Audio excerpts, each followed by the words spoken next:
Pastor Zion. Transforming lives through the Word of God. Worth listening. Praise the Lord. यीशु के सुंदर और महान नाम में मैं आप सबको इस अभिषेक प्रोग्राम आओ बढ़े में स्वागत करता हूं। मैं परमेश्वर का धन्यवाद देता हूं कि इस एपिसोड के साथ हमारा 1 वर्ष संपूर्ण होता है, पूरा होता है और ये एक सेलिब्रेट करने का और परमेश्वर को धन्यवाद देने का समय है। मैं धन्यवाद देता हूं परमेश्वर को हर एक गवाही के लिए, हर एक चिन्ह और चमत्कार के लिए और उस बढ़ोतरी के लिए जो परमेश्वर ने अनगिनत लोगों के जीवन में किया इस प्रोग्राम के द्वारा। और मैं आप सबको धन्यवाद देता हूं और कांग्रेचुलेट करता हूं क्योंकि आप भी इस आओ बढ़े प्रोग्राम या तो इस परिवार के हिस्सा है। आइए धन्यवाद देते हैं और आज के इस समय में इस प्रोग्राम को आगे बढ़ाते हैं। धन्यवाद परमेश्वर यीशु के नाम में इस पूरे वर्ष के लिए धन्यवाद देते हैं, उन सारे गवाहियों के लिए, उन सारे जीवनों के लिए जिनको तूने छुआ। धन्यवाद परमेश्वर उन सारे लोगों के जीवन में उद्धार लाने के लिए और इस प्रोग्राम के लिए धन्यवाद पिता। इस चैनल के लिए यीशु के नाम में हम तुझे धन्यवाद देते हैं। धन्यवाद परमेश्वर। और इस वक्त मैं प्रार्थना करता हूं हर एक भाई और बहन के लिए जो हमें सुन पा रहे हैं, हमें देख पा रहे हैं आज इस वक्त। और मैं प्रार्थना करता हूं कि उनके हृदय और आत्मा खुले हों तेरे वचनों को विश्वास, आनंद और दीनता के साथ ग्रहण करने के लिए। और ये वचन तेरे अनुग्रह का वचन इनके जीवन में इनको बढ़ा पाए। धन्यवाद पिता यीशु मसीह के नाम में। आमेन, आमेन, आमेन। आज परमेश्वर आपसे कह रहा है कि वो आपको खरा कर सकता है। नाउ आज हम बहुत सारे जगह से, पवित्र शास्त्र के अलग अलग पोर्शंस से, बाइबल के अलग अलग पोर्शन से बहुत सारी चीज़ें हम देखेंगे, समझेंगे। तो मैं चाहता हूँ कि आप एक खुले दिल से, खुले हृदय से आप इन सारी चीज़ों को समझे, मतलब अंत तक। ऐसा नहीं कि एक वर्ष पढ़ा और मैंने कुछ समझाया, उसी के बाद आप कुछ और सोचने लग गए और अलग अलग जगह से अलग अलग चीज़ें देख के आप कंफ्यूज हो जाए। Don't do that. Just have an attention attitude. एक ऐसा एटीट्यूड रखिए कि आप सुन पाए, समझ पाए और प्रभु आपके जीवन में कार्य कर पाए। Praise God. एक कारण है कि परमेश्वर ने आपको वहां पर बिठाया मुझे सुनने के लिए, और एक कारण है कि परमेश्वर ने मुझे यहाँ पर बिठाया आपसे कहने के लिए। तो परमेश्वर की इच्छा पूरी होने पाए आपके जीवन में, यही कहना चाहता हूँ। Okay, so quickly let us read from the book of Romans chapter 14 verse 4. Praise God. Okay, who art thou that judgest another man's servant? तो तुम कौन होते हो किसी और के सेवक को जांचने वाले? To his own master he standeth or falleth, yea, he shall holden up, for God is able to make him stand. Praise God. बोले तुम कौन होते हो किसी और के सेवक को जांचने वाले? कौन होते हो तुम? वो सेवक अपने मास्टर के सामने या तो खड़ा होता है या गिरता है, और उसके बाद कहते कि परमेश्वर, ध्यान दीजिए, बोलते परमेश्वर उसे खड़ा करना जानता है। बोलते तुम कौन होते हो?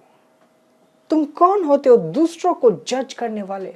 वो अपने मालिक के सामने खड़ा होता है, मतलब वो मालिक समझेगा कि ये खड़ा है या ये फेल कर रहा है। फाइनली कहता है कि परमेश्वर अपने सेवक को जिताना जानता है। इसी के ऊपर आज हम बेस करेंगे कि God is able to make him stand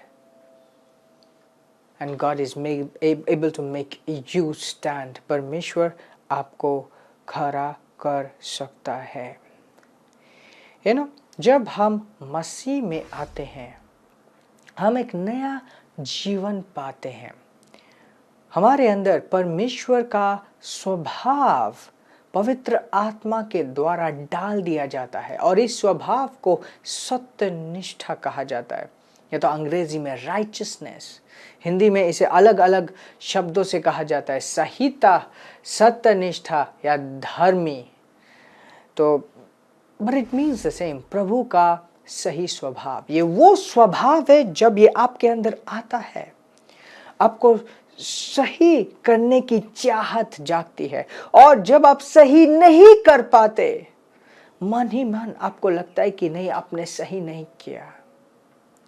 पापी के जीवन में ऐसा नहीं होता। जो व्यक्ति नया जन्मा नहीं है, जिसने अभी तक पवित्र आत्मा के द्वारा नए जीवन को प्राप्त नहीं किया, वो जब गलत कार्य करता है, उसे इसका एहसास नहीं हो रहा कि वो गलत कर रहा है। उल्टा वो पाप में खुश होता है और उसे सैटिस्फैक्शन मिलता है जब वो और गलत कार्य करता है। परंतु अब जो आप नए जन्म में हो, अब जो आप मसीह में हो, आपके अंदर पवित्र आत्मा के द्वारा एक संहिता का स्वभाव डाल दिया गया है। वो आपके अंदर है पवित्र आत्मा के द्वारा। ध्यान दीजिए, और ये आपके अंदर कार्य करता है। किस तरीके से हम खरे हो पाएंगे, किस तरीके से परमेश्वर हमें खरा करता है। एंड रिमेंबर, जब ये वचन आप तक पहुंच रहा है, अब जो ये वचन आप तक पहुंच रहा है, परमेश्वर चाहता है कि आप खरे हो। परमेश्वर चाहता है कि वो सारी चीजें जो इतने सालों तक आपके ऊपर राज कर रही थी, आज उसका खात्मा होए और आप प्रभु के साथ राज करना आरंभ करो। लेट अस सी कि किस तरीके से होता है। मरकुस की पुस्तक चैप्टर 11 का 25, 11 अध्याय 25 आयत, और यहाँ पे यीशु कह रहा है, and when you stand praying, और जब तुम प्रार्थना करने के लिए खड़े होते हो, forgive if you have ought against any, that your Father also which is in heaven may forgive your trespasses. Now, ये यीशु खुद अपने मुंह से कह रहा था। बस ध्यान दीजिए, ये उन चेलों से नहीं कह रहा था जो नया जीवन पा चुके हैं। ये यीशु के मृत्यु से पहले की बात है, ये क्रॉस से पहले की बात है। वो यहूदियों से कह रहा था। बट एक चीज जो बहुत इंपॉर्टेंट है वो ये है कि उसने कहा था कि जब तुम प्रार्थना करो तो तुम माफ कर दो, ताकि पिता भी तुम्हें माफ कर दे। Praise God. So number 1 very important, हमें किसी के विरुद्ध, किसी के अगेंस्ट कोई चीज अपने हृदय में नहीं रखना चाहिए। यू नो, परमेश्वर नहीं चाहता कि हम ऐसी अवस्था में रहें कि हम किसी और को माफ ना कर पाए। ध्यान दीजिए, परमेश्वर सबसे ऊंचा है, उसके ऊपर और कोई नहीं है, और वो आपसे कह रहा है कि आप उसे माफ कर दो। So that's very important, very important. You know, जब हम किसी भी चीज के ऊपर जाना चाहते हैं, ये ज़रूरी है कि हमारे ही अंदर बनाए गए, हमारे द्वारा बनाए गए जंजीरों को हम तोड़ दें। ये जंजीरें कौन से हैं? जब हम दिमाग में भरे रहते कि ये इसने गलती की है मेरे अगेंस्ट, और इसने मेरे अगेंस्ट कुछ काम किया है, ये मेरे अगेंस्ट है, ये एक एक चीज़ आपको रोकती है। सो जो सबसे पहले करना है, सबको माफ़ कर दो। हृदय में अगर किसी के प्रति कुरकुराहट हो तो उसे आप हटा दो। और खासकर अगर आपके हृदय में किसी एक अभिषिक्त के प्रति कुरकुराहट हो, या किसी एक मसीह में एक भाई के प्रति कुरकुराहट हो, तो उसको तो इमीडिएटली हटा दो। ध्यान दीजिए, अब्राहम को क्या कहा गया था कि जो तुझे आशीषित करेंगे मैं उसे आशीषित करूंगा, जो तुझे श्रापित करेंगे मैं उसे श्रापित करूंगा। एक मसीह उसी अब्राहम के प्रतिज्ञा का बीज है। So don't do that, don't do that, don't do that. बहुत बहुत बार बहुत से लोग आगे बढ़ नहीं पाते क्योंकि उनके हृदय में दूसरे के प्रति कुरकुराहट होती है। और परमेश्वर नहीं चाहता कि आप इस तरीके की कुरकुराहट रखें। नाउ एक चीज मैं आपको एक उदाहरण देना चाहता हूं। पतरस ने अपने मालिक मतलब यीशु से कहा कि यीशु मैं तुझसे बहुत प्रेम करता हूं, मैं तुझे कभी नहीं छोड़ूंगा। और यीशु ने कहा कि नहीं, तू मुझे 3 बार इनकार करेगा। बोला नहीं, मैं तेरे साथ मरने के लिए तैयार हूं। यीशु ने कहा कि नहीं, तू मुझे इनकार करेगा।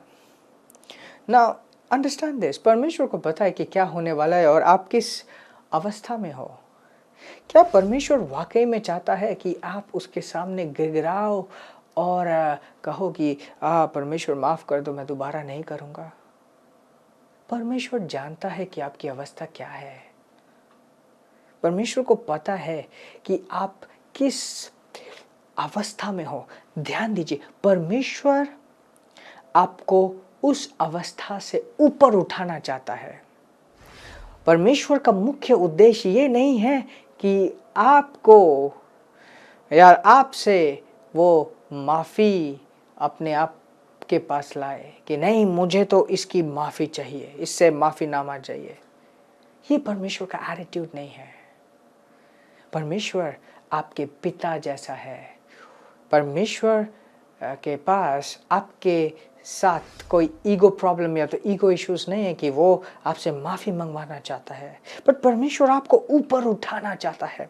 एंड यही परमेश्वर आज आपसे कह रहा है। क्या कह रहा है वो?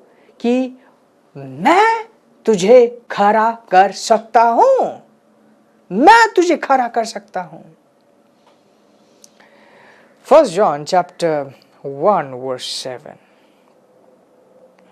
1 John chapter 1 verse 7. ध्यान दीजिए।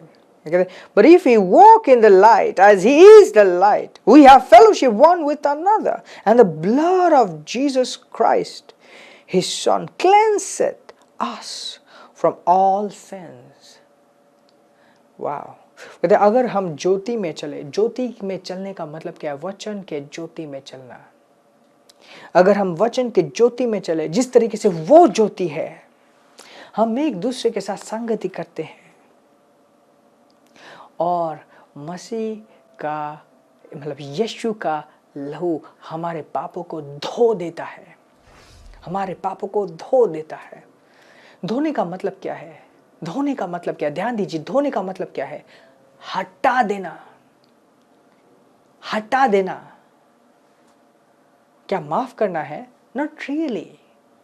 यू नो, अगर परमेश्वर पापों को माफ कर पाता, ध्यान से सुनिए, ये एक बहुत इंपॉर्टेंट सच्चाई है जो पहले लोगों को समझ नहीं आता था, बट अब यह आप सबके साथ शेयर किया जा रहा है। ध्यान दीजिए, अगर परमेश्वर को माफ करना आता, अगर परमेश्वर का मेन कॉन्सेप्ट माफी का था, तो यीशु को भेजने की ही जरूरत नहीं पड़ती, वो तो पहले ही सबको माफ कर देता।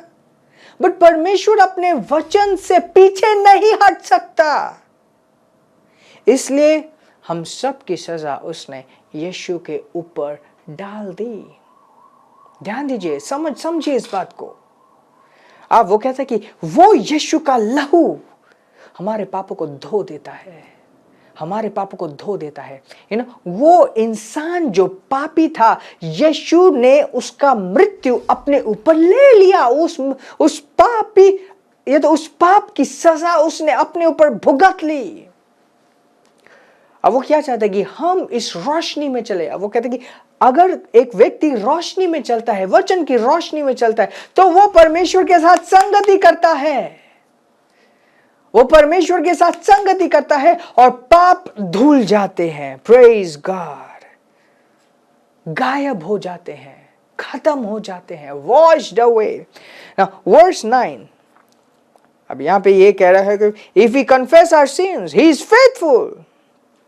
अगर हम अपने पापों को मान ले तो वो विश्वसनीय है, and just to forgive our sins, और वो न्याय है, हमारे पापों को माफ कर देता है, and to cleanse us from all unrighteousness, और हमें हर एक पाप से धो देता है, हर एक पाप से धो देता है.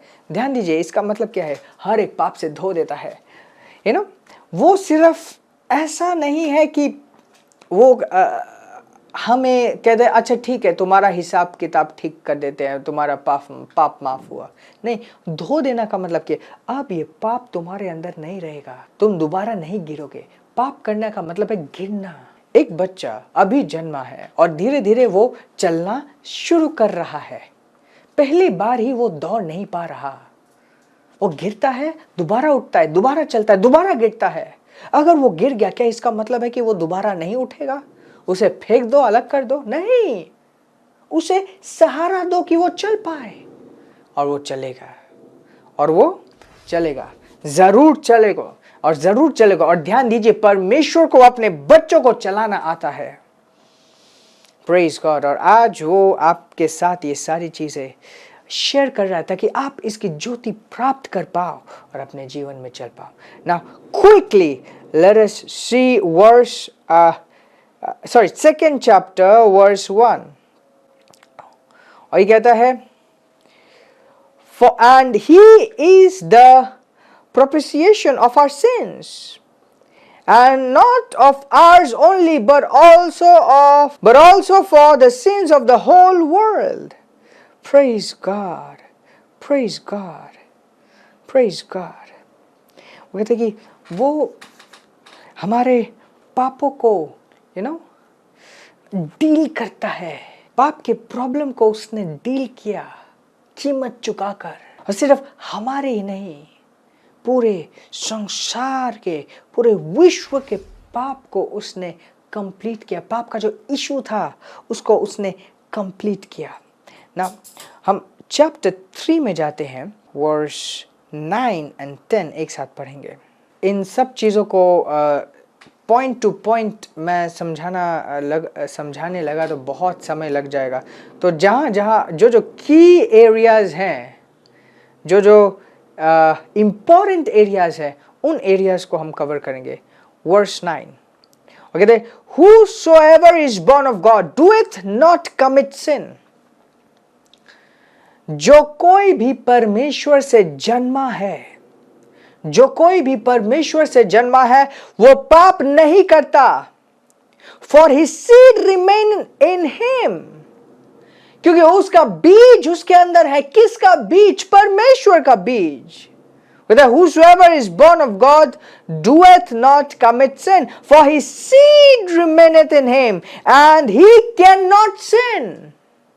और वो पाप नहीं कर सकता, because he is born of God, क्योंकि वो परमेश्वर से जन्मा है.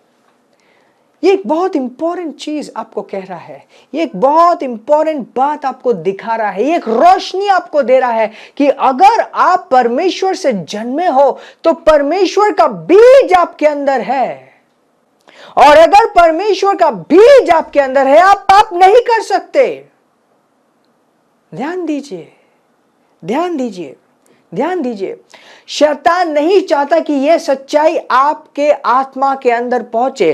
तो आपके अंदर अगर और भी कुछ चल रहा है कि नहीं ये गलत है, ये सही नहीं है, वचन क्या कह रहा है? देखिए, वचन ये कह रहा है कि अगर कोई परमेश्वर से जन्मा है तो वो पाप नहीं कर सकता है, क्योंकि परमेश्वर का बीज उसके अंदर है. परमेश्वर का बीज उसके अंदर है. ये बीज क्या है? वही बीज मैं आपको कह रहा था कि परमेश्वर का जो स्वभाव है वो आपके अंदर आया है. परमेश्वर का क्या आया है? स्वभाव, सत्यनिष्ठा का स्वभाव. उसी को ये कह रहा है कि परमेश्वर का बीज आपके अंदर है, और आप परमेश्वर से जन्मे हो, आप पाप नहीं कर सकते. Simply hallelujah. एक इंसान का बच्चा सांप की तरह रेंग नहीं सकता, बट जब वो छोटा था वो सांप की तरह भी, खरगोश की तरह भी, सबके तरह लटक पटक के आगे पीछे होता था। बट क्या वो वही रहा? नो। जब वो बड़ा हुआ उसके अंदर मानव स्वभाव जागा, वो खड़े होने लगा, खड़े होने लगा, एक संपूर्ण मानव की तरह बिहेव करने लगा। एग्जैक्टली वही ये कह रहा है कि अगर कोई परमेश्वर से जन्मा है तो परमेश्वर का बीज उसके अंदर है, वो पाप में बसा नहीं रह सकता या पाप नहीं कर सकता। Praise God. जो इस वचन को स्वीकार कर पा रहा है वो स्वीकार ले, आशीषित है वो। Praise God, praise God. Now verse 10, in this the children of God are manifest and the children of devil, इसी में परमेश्वर के पुत्र और शैतान के पुत्र प्रकट होते हैं। Whosoever doeth not righteousness is not of God, neither he that loveth not his brother. Oh wow! जो संहिता में नहीं चल सकता वो परमेश्वर से जन्मा नहीं है। Straight cut. नाउ क्विकली, गलातियों की पुस्तक 5वां अध्याय और 22 और 23 बहुत फेमस वर्स है, बट हो सकता है मेरे नज़रिए से आपने इसे नहीं देखा हो और परमेश्वर आपको कुछ दिखाने की कोशिश कर रहा हो। कहते कि but the fruit of the spirit is love, joy, peace, long suffering, gentleness, goodliness, faith, 23, meekness, temperance, against such there is no law. ये कहते हैं कि आत्मा का फल, अब मुझे पता है ये जो आत्मा है एस कैपिटल है, कोई कहेगा कि पवित्र आत्मा, और कोई कहते हैं कि नहीं, ये पवित्र आत्मा के बारे में नहीं कहा गया, एक ये नई आत्मा, रिक्रिएटेड स्पिरिट है जो एक परमेश्वर के पुत्र को दी गई है। मतलब जब एक व्यक्ति नया जन्मा तो उसके आत्मा, उसका जो आत्मा है, तो मेरा कहना है चाहे ये हो चाहे वो हो, पवित्र आत्मा आपके अंदर है और आप मसीह में एक नई आत्मा हो, परमेश्वर के पुत्र की आत्मा आपके अंदर है, आप मानव आत्मा नहीं हो। सो ये कहते हैं कि इसका फल क्या है? प्रेम है, आनंद है, शांति है, लॉन्ग सफरिंग मतलब patience, gentleness, goodness, faith, meekness, temperance. Against such there is no law. और इन सब चीज़ों के विरुद्ध कोई नियम नहीं है। और ये जो लिस्ट दी गई है कि ये आत्मा का फल है, so it is. Amen. अगर आप नए जन्मे हो तो आपको ध्यान दीजिए, अगर आप नए जन्मे हो तो आपको ये सारी चीजें इंस्ट्रक्शन के रूप में नहीं दी गई, फल के रूप में दी गई है। Did you understand? अगर आप मसीह में हो और आप ज्योति में चलते हो तो ये सारे फल आपके आसपास दिखाई देंगे। ये आपके ऊपर एक आज्ञा नहीं है, ये आपके लिए कोई आज्ञा नहीं है। ये ऐसा नहीं है कि अच्छा ये तुम्हें आज्ञा दिया गया है, तुम्हें ये सारी चीजें करनी है। No no no no no, वो ये कहते हैं कि ये सारे तुम्हारे फल है, ये आत्मा के फल है। अगर पवित्र आत्मा आपके अंदर है तो ये फल दिखाई देगा। अगर आप नए जन्म में हैं तब भी पवित्र आत्मा आपके अंदर है तो ये सारे फल आपके अंदर दिखाई देंगे। द पॉइंट इज दिस, बात यह है कि इस चीज को आप जाने हो या नहीं जाने हो, क्या आप इसके साथ हां में हां भरते हो या नहीं भरते हो। जो कहेगा कि नहीं नहीं नहीं नहीं नहीं ये अपने आप नहीं आएगा, उसके जीवन में नहीं आएगा, क्योंकि वो विश्वास में नहीं जी रहा। परंतु जो कहेगा आमेन, परमेश्वर का वचन सच है, उसके जीवन में ये दिखाई देगा। ध्यान दीजिए जोशुआ को क्या कहा गया था, दिन रात तू इस वचन को मनन कर तो तू पाएगा कि तू उसी तरीके से आगे बढ़ रहा है। Now, मुझे बहुत सारी चीजें इसमें दिखानी थी, बट एक लास्ट पोर्शन मैं आपको दिखाना चाहता हूं। दूसरा कोरिन्थियन 3:18, दूसरा Corinthian 3:18. Maybe I'll take one more. But ye all, with open face, beholding as in a glass the glory of God, are changed into the same image from glory to glory, even as by the Spirit of the Lord. बहुत बड़ी चीज इसने कह दी. तो तुम लोग दर्पण में जब अपने आप को देखते हो, आईने में जब आप अपने आप को देखते हो, आईना क्या है? आईना परमेश्वर का वचन है जो आपने पढ़ा. इससे पहले जो मैंने आपको पढ़ा, ये सब आईना है. ये आपको दिखा रहा है कि आपके अंदर परमेश्वर का बीज है. जब तुम अपने आप को आईने में देखते हो, जब तुम अपने आप को आईने में देखते हो, तुम पाते हो कि तुमने परमेश्वर की महिमा को पहना हुआ है. और जब तुम ये देखते रहते हो, जब तुम इस आईने को देखते रहते हो, तो उसी इमेज के रूप में, मतलब जो आपने आईने में देखा, उसी रूप में आप अंश अंश करके बदल जाते हो. Hallelujah, praise God. आईने को देखना मत छोड़ना, आईने को देखना मत छोड़ना. इब्रानियों की पुस्तक 12:2. And it's very clear. We're looking on to Jesus, the author and the finisher of our faith. यीशु को ताकते रहो, जिसने हमारे विश्वास को शुरू किया और जो इस विश्वास को फिनिश करता है. फिनिश मतलब परफेक्ट करता है. और यीशु कौन है? परमेश्वर का वचन. हमें वचन को देखते रहना है जो हमारे विश्वास को शुरू करता है और संपूर्ण करता है. और अगर हम उसे देखते रहें, हमारी बोली भी बदलनी चाहिए, हमारा सोच भी बदलना चाहिए, हमारा दिमाग और अपने आप को देखने का ढंग भी बदलना चाहिए. रोमियो की पुस्तक, quickly, chapter 10, verse 10. Wherefore with the heart man believeth unto righteousness, and with the mouth confession is made unto salvation. हृदय से अगर कोई विश्वास करे वो सही ठहराया जाता है, बट जब मुंह से बोलता है, उसके बोली के द्वारा उसका उद्धार होता है. चाहे उद्धार के लिए हो या खरे होने के लिए हो, परमेश्वर आपको खरा करना चाहता है. ये ज्ञान परमेश्वर ने आपको दिया ताकि आप खरे हो. हालेलुया. रोमन्स में एक जगह कहता है कि तुम अपने आप को गिनो, तुम अपने आप को गिनो, अपने आप को इस तरीके से देखो कि तुम पाप के लिए मर गए हो और परमेश्वर के लिए जीवित हो. Hallelujah, hallelujah, hallelujah. You are strong, you are able. परमेश्वर अपाहिजों को जन्म नहीं देता. आप स्ट्रांग हो, आप एबल हो, आप खरे हो सकते हो. परमेश्वर का बीज आपके अंदर काम कर रहा है. महान वो है जो आप में है, नहीं कि वो जो इस संसार में है. शैतान की ना सुनो, इनफैक्ट दुनिया की ना सुनो. परमेश्वर के वचन को देखो, यीशु को ताकते रहो. यीशु कौन है? उसका वचन. एकमात्र सच्चाई, एकमात्र चीज जिसमें सच्चाई है. Praise God. मुझे यकीन है कि बहुत सारी चीजें आज आपने सीखी, समझी और परमेश्वर ने आपके जीवन में डाली. ये समय है हम अपने भेंटों को, अपने थैंक्स गिविंग ऑफरिंग्स को, स्पेशली कि आज इस सर्विस से हम 1 साल संपूर्ण कर रहे हैं, हम अपने ऑफरिंग्स को परमेश्वर के पास लाएंगे, परमेश्वर को आदर देंगे, धन्यवाद देंगे. Praise God.